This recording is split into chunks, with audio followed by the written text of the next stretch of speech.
दोस्तों, यह कहानी राजस्थान के कोटा शहर की भूतिया हवेली के बारे में है। यह हवेली राजा महाराजा के समय में बनाई हुई थी, लेकिन पिछले 18 सालों से इस हवेली में आज तक कोई रहने के लिए नहीं आया है। इच्छा होने पर इस हवेली में कोई रह भी नहीं पा रहा था, क्योंकि लोगों का कहना था कि इस हवेली में भूत प्रेत का साया है। जब अजीत सिंह को इस हवेली के बारे में पता चला, तो उसने तय किया कि वह इस रहस्य को जानकर ही रहेगा, क्यों लोग इस हवेली में नहीं रह पा रहे हैं। उसने मजबूत इच्छा शक्ति से हवेली में रहने की पूरी तैयारी कर ली। जब उसने हवेली के अंदर जाने के लिए आगे पैर बढ़ाया, तो किसी अनजान व्यक्ति ने उसे रोक लिया और नज़दीक आके बोले, कौन हो आप और किधर जा रहे हो? अजीत सिंह ने जवाब देने के बजाय उससे सामने सवाल किया, जी आप कौन? मेरा नाम अर्जुन सिंह है और मैं यहीं पास में ही रहता हूँ।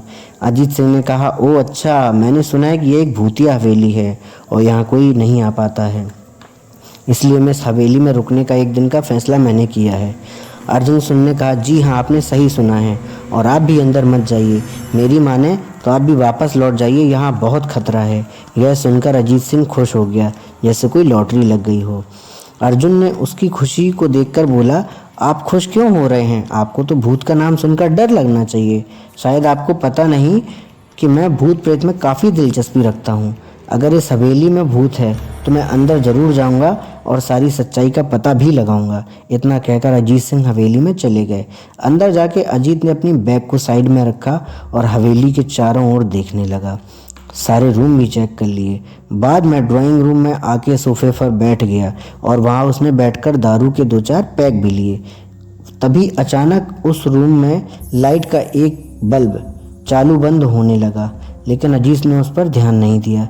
थोड़ी देर बाद दूसरा बल्ब चालू बंद होने लगा, फिर तो हवेली की सारी लाइटें चालू और बंद होने लगीं। यह सब देखकर अजीत अपनी जगह पर खड़ा रहा और संपूर्ण सचेत हो गया। अचानक उसके सामने एक छोटा सा टेबल हवा में उड़ने लगा, करीबन 6 फुट हवा में जाकर गोल गोल घूमने लगा और बाद में अजीत की ओर तेजी से आने लगा।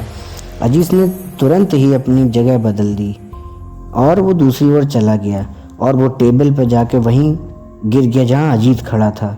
अजीत कुछ समझ पाता इतने में ही सोफे की शीट उसकी ओर आने लगी। वो जल्द खड़ा हो गया और छलांग लगा के दूसरी ओर कूद गया, जिसके कारण सोफा दीवार को टकराया और अजीत बच गया। अचानक सब कुछ शांत हो गया। अजीत ने चारों ओर सतर्कता से देखा और बड़ी आवाज़ में बोला, तुम जो भी हो सामने आकर के बात करो।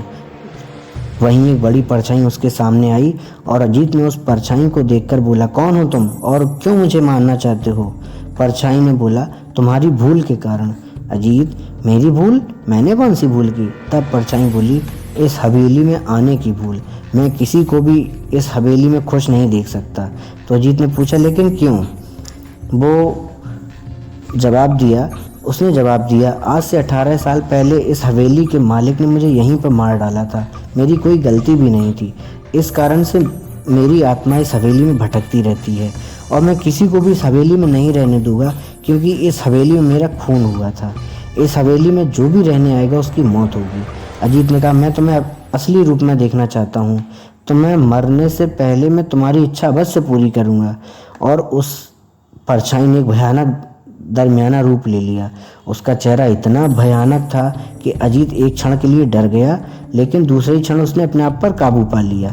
बाद में अपनी जेब से सफ़ेद पाउडर निकाला और उस भूत पर फेंक दिया।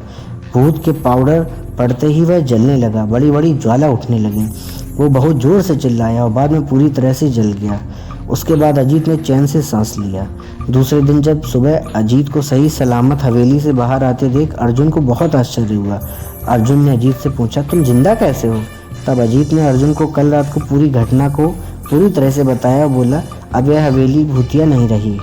तो दोस्तों, आपको हमारी कहानी कैसी लगी? अगर आपको हमारी कहानी पसंद आई हो तो कमेंट करके बताएं और चैनल को सब्सक्राइब ज़रूर करें।